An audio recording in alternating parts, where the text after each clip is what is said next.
Back in the 1970s and early 80s, credit cards became very popular. Now, not everyone trusted them or wanted to use them because everybody was used to using cash or checks.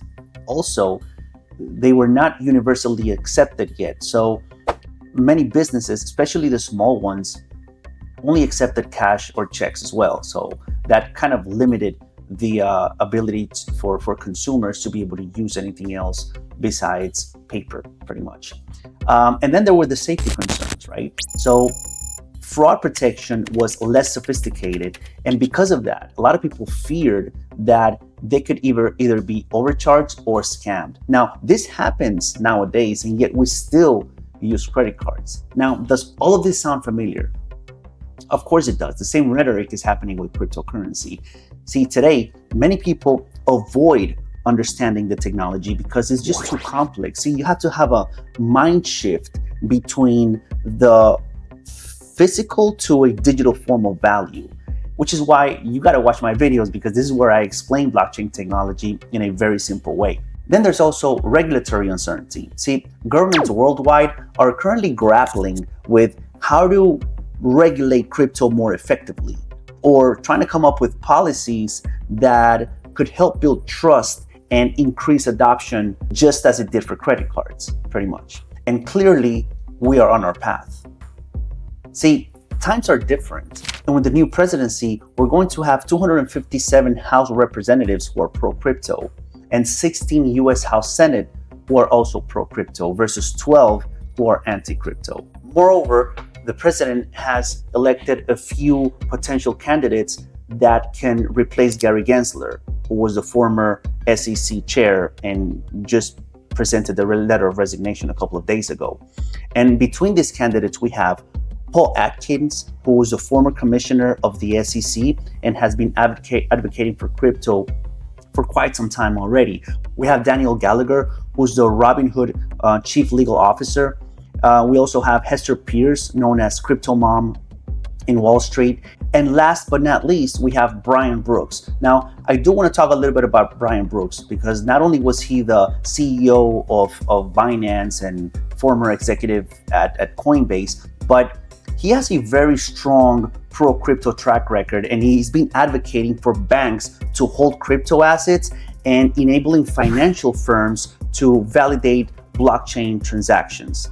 Now, with his regulatory and industry experience, people are actually seeing him as a bridge between crypto innovation and clear compliance. So long story longer, what this really means is that by elevating blockchain in the same level as our current financial infrastructure like ATMs and SWIFT, it legitimizes and integrates blockchain into our current financial systems. So picture yourself going into an ATM, depositing $100 in cash and receiving the same amount of money in a form of Bitcoin, but straight to your wallet. Or picture yourself sending money to a relative in another country and using blockchain technology, of course, and that transaction taking just a few minutes as opposed to 2 to 3 business days when you use a SWIFT code, right? And so by the time you find it and you figure out which one it is and you do all the paperwork and everything, it could take a while for you to actually send some money abroad, right?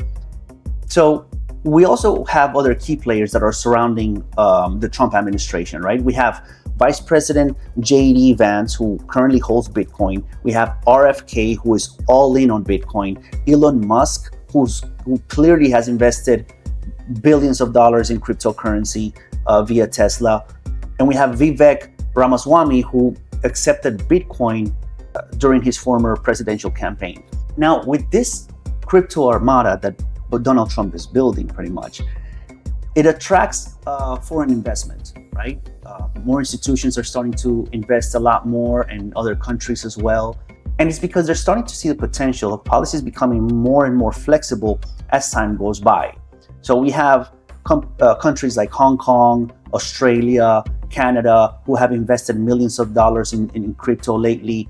Then we have institutional investors like MicroStrategy diving in with like $4.6 billion on its way to hit that $42 billion goal. But everything that we just spoke about is just half the battle. See, the other half is retail investors like you and me. Now, if you look at this graph right here, this is Google Trends. The interest of Bitcoin in Google searches is starting to increase. So that right there is pretty bullish. Also, when I have family members calling me or contacting me on how to invest in crypto, not because they heard it from me, but because they heard it from somebody else, that is also very, very bullish. So this crazy idea from Joe Rogan talking about Bitcoin being the future currency, totally eradicating our current financial system, it's not so far-fetched. Listen to this video. Imagine if Bitcoin becomes the only money worth anything. And then everybody's like, but I don't have any of it. Well, your money's not worth shit. You got to get new money. You got to get money in Bitcoin. That's what's going to happen. And then there's only a certain amount of Bitcoin, right? Like the Bitcoin number is finite, right? So like maybe there's no Bitcoin for you. So taking all of this into consideration, from the credit card similarities to the US government transformation, innovation, and investment, would you consider Bitcoin a good investment for now? Think long term. Please, don't hesitate to leave a comment. As always, thank you very much for swinging by. Let me know what you think about the video. Don't forget to like and subscribe, hit that notification bell. And as always, especially nowadays, remember to trade safe. Goodbye.